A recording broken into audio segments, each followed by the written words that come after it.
Значи како се одлучивте да отворите тука ресторан во средината, во срцето на Мариово? Пред 10 години, повеќе од 10 години, работам во Мариово. Бизнисот работам со сточарство и на овој район, на овој потек село Мариовски, немаше едно соодветно место за да може да се пие и едно кафе. И затоа се одлучив да правам еден етно ресторан. Колку време е стара оваа идеја?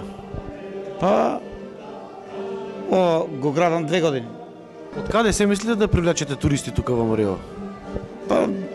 Туристите мислам дека повеќе ќе идат од странство.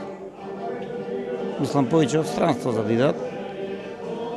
Првичната мисла ми беше да работам само со странци.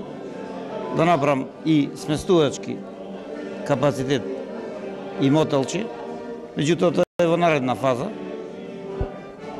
Кога може да се очекува изградбата на хотелот? Рачунам во наредните 2 години дека ќе изградам тоа и мислам една бензинска и да ја направам како целина. Некои ќе речат Мариово е далеко. Не е далеко, ништо не е далеко, 30 км не се многу. Мислам дека е многу близко. Од Скопје да работи човек од едниот на другиот крај, исто толку време ќе изгуби колку до Мариово да дојде.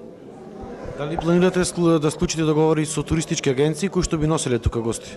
Да, обавезно ќе има склучено договори со агенции што ќе носат овдека гости.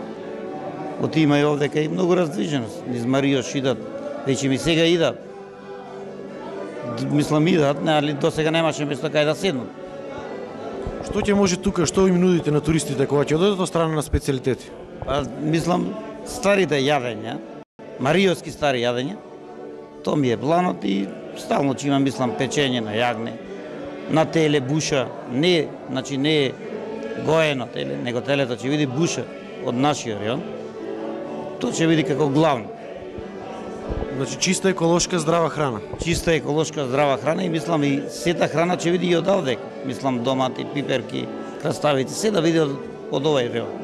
Значи не да се купува од Прилеп да се носи, него од овој район овдека.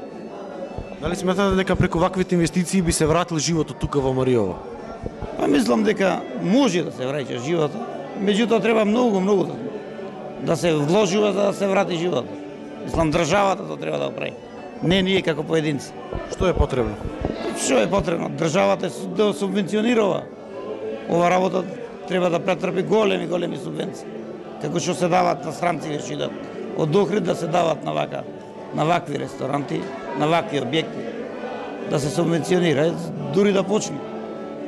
Отидов дека сега првите 2 години јас не очекувам дека не знам колку можам да имам луѓе, меѓутоа по 2, по 3 години или мислам дека ако се направи граничен премин према Грција и тоаш нема проблем за и уште 5 ќе има што ќе може да обстојува. Благодарам на разговор.